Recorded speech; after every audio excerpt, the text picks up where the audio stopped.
Let's move on and let's talk about the big reboot which is taking place in the entire PSU segment. We're going to talk about the power sector and bring that into focus. So let me welcome on board Sanjiv Nandan Sahai, the Power Secretary, on the show right now. Mr. Sahai, good morning. Good to have you on the show. Thank you so much for taking the time out.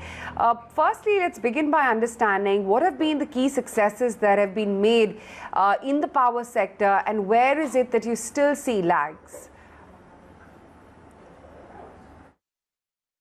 So the power sector has seen tremendous changes, and first and foremost is that the power electricity connection has been given to every willing household in the country. And so it started with electrifying all the villages, and from there to each household. And that is a significant achievement, because more than 2.62 crore households were electrified in less than 18 months. In fact, in less than 15 months, actually. That's one. The second is that India is power surplus now. We have installed capacity of 373 gigawatts, which is actually 373,000 megawatts. And our peak demand has been about 183 gigawatts, that is 183,000 megawatts. So we are power surplus. There is no shortage of power in the country. Second, the other achievement is that we are one nation, one grid, which means the power can flow seamlessly from one region to the other. Earlier, that was not possible. Tremendous investments have been made in the power transmission sector. And today, because of the interconnectivity between regions or amongst regions, we have one price in the market. Third, the penetration of RE has increased. We are now 90 gigawatts of RE generation. RE is renewable energy. In fact, during the monsoons, about 33 to 35% of our total energy came from non-fossil fuel. India is amongst probably the only country which is well on its way to meet its Paris commitments. So, in brief, these are the achievements from generation, transmission, distribution, and renewables. The challenges are many. And most important is the distribution sector, which is beset with financial issues emanating from very many reasons. And that transfers the risk to the generation sector. So we have problem of non-payment of dues to the generators, which has caused financial stress. Earlier, there was problem of availability of coal. That actually has come down. We have surplus coal now. So there's this stress in generation sector, financial stress, which has been mitigated. But the key problem really is the distribution sector, which needs to be reformed substantially.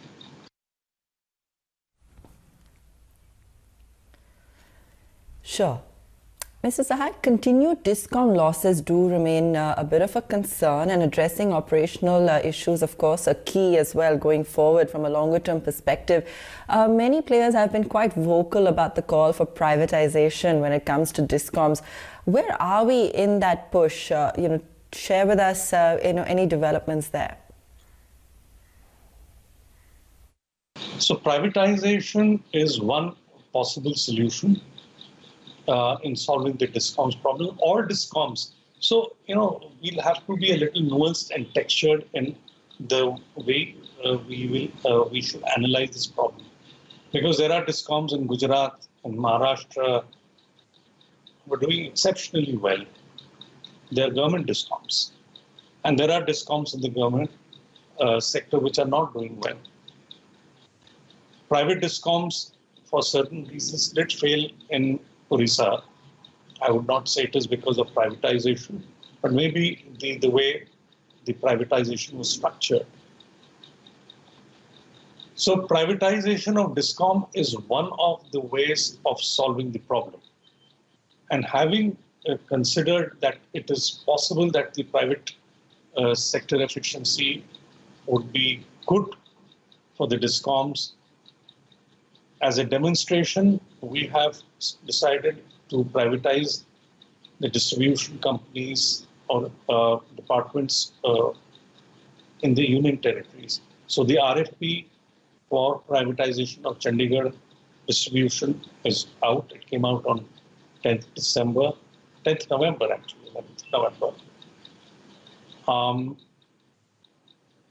Dadra Nagar Haveli have brought it out. Andamans is going to bring it out very soon. And the work on privatization of discom in Puducherry has just started. The states have to see their political economy, their capability of managing these contracts, which are not very simple, and then they will have to move on ahead with privatization. But in the interim, several measures have been suggested to the states, to the discoms, that need to be taken to make them more efficient. Okay. Now, how will you go about the endeavor to make the business profitable as well for all, given the sensitivity of the sector, the resistance to tariff hikes? That's a very good question, actually. But we all have to understand that power at the end of the day is like a commodity. It has to be paid for. If it is not paid for, we cannot have investments in the power sector, be it in the generation, be it in transmission, be it in distribution, which actually needs a lot of investment to upgrade the infrastructure. Through our various schemes like Deen Dayal Gramin, DDU GJY, IPDS, we have upgraded the infrastructure, but continuous investments are required in the distribution sector. Now, if there isn't adequate revenue, these investments cannot happen. And if generation sector or transmission starts going sick, then there will be power shortage. This is something I think almost every state is aware of. Now the question is that until now, they were able to access finances to pay off the immediate requirements that they had. What we have first done is that we have told the Power Finance Corporation and the REC, which are the two prime lenders to the distribution sector, that they will follow strict prudential norms. And if a discom does not meet those prudential norms, it will be very difficult for them to lend, because financial prudence in this day for any NBFC, given all the buffeting that's going on in the financial sector because of COVID, etc., is absolutely necessary. So financial prudence may militate against the possibility of liberal dole-out to discoms. So that's one. We have also told these discoms to put smart meters. So there are a slew of reforms. But I think if access to money without demonstration of responsible behavior and improvement in the functioning of discom does not happen, then prudence, fiscal prudence, financial prudence will not permit these PFC and the PFC and REC to be able to lend to them. That's my understanding. That is how any responsible financial institution will behave. So what are the plans in place for government to manage the liabilities of the discom? Now we understand that right now existing buyers are completely dissuaded with what's happening in the sector. We also understand, or we've picked up a buzz, that government may look at unveiling about a 3 trillion rupees power supply reform in the budget. The cost of supply of power and the revenue, so we call it ACS ARR gap, that has to be bridged, which means the discoms have to go before the regulator and ask for tariff hike for legitimate expenses, expenses that the regulator will permit. Those expenses which are there on account of inefficiency of discom cannot be allowed to be passed on to the consumer. There, the discoms will have to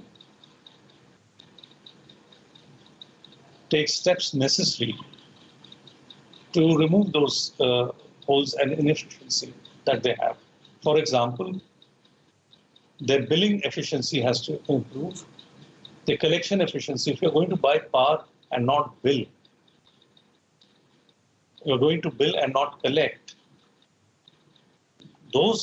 that kind of inefficiency cannot be passed on to the consumer.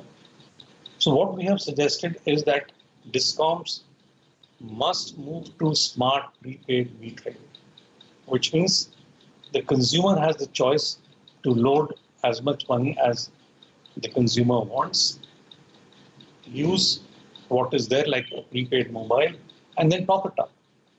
So the money comes immediately to the coffers of the discom. That will go a long way in resolving the liquidity problem of discom. We have also brought in, immediate measures that no power will be dispatched till the letter of credit is given by the discoms to the generating company. So some discipline has come in. I mean, there is substantial improvement in discipline of the discoms. But COVID,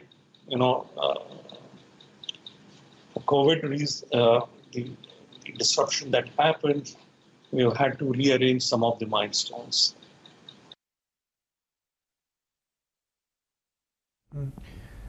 The challenge for India is that you got a differential pricing between various consumers.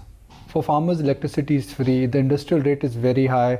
There are some pockets where even if you are consuming power and if you're below certain per capita, your rates are differentiated. Now this is really creating a policy mess, isn't it?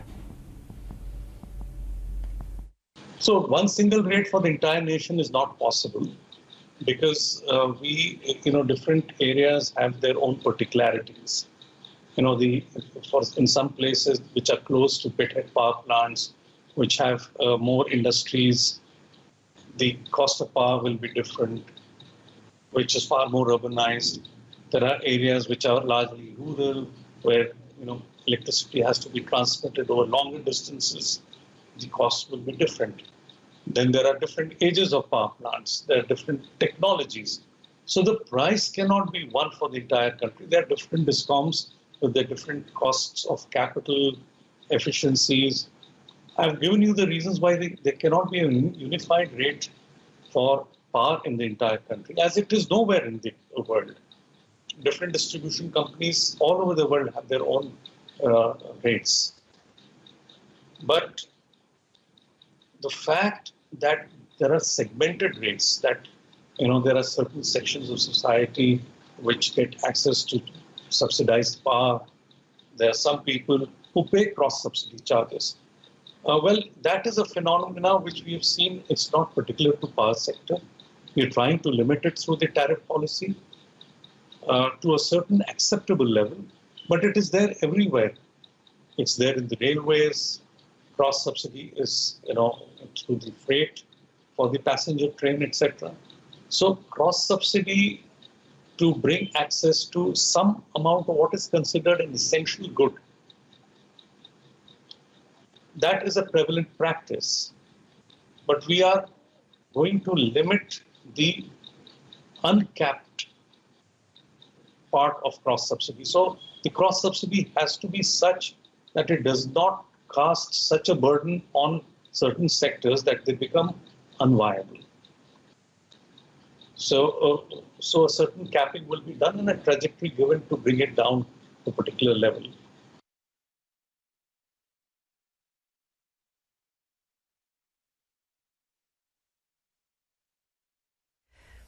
The PFC REC liquidity scheme, we've only seen about 30,000 crores in terms of disbursements so far.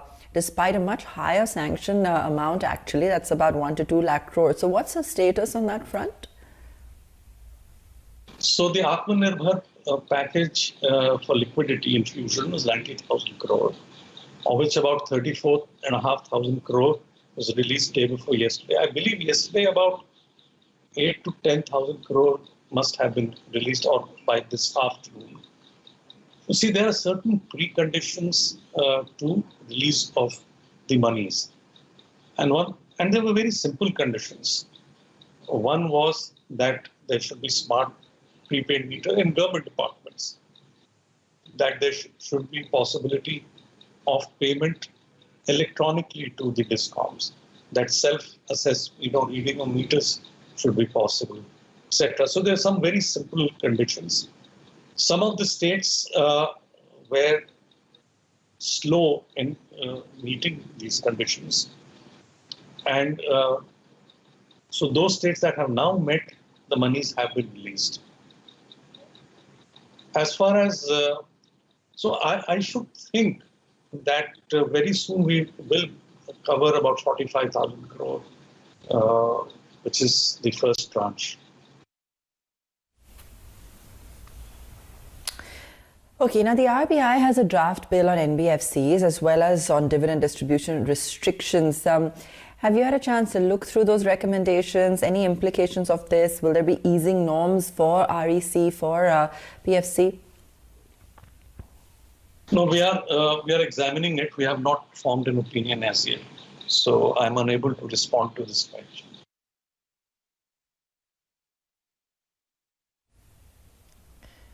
Okay, and would you be able to tell us the proposed timeline of the draft electricity bill amendments as well that's currently in Parliament? So the draft electricity bill, there isn't any now before the Parliament. Just to be factual, you're correct, it was presented in 2014, but because there was a new Parliament constituted in 19, a new bill is proposed to be was put up for discussion. We've had the stakeholder comments and we've analyzed that, and very soon we should be going before for consultation amongst the ministries and then the Council of Ministers. All right, thanks so much for joining us, Mr. Sahai, and taking us through all of the latest there. Good to have you with us on ET Now.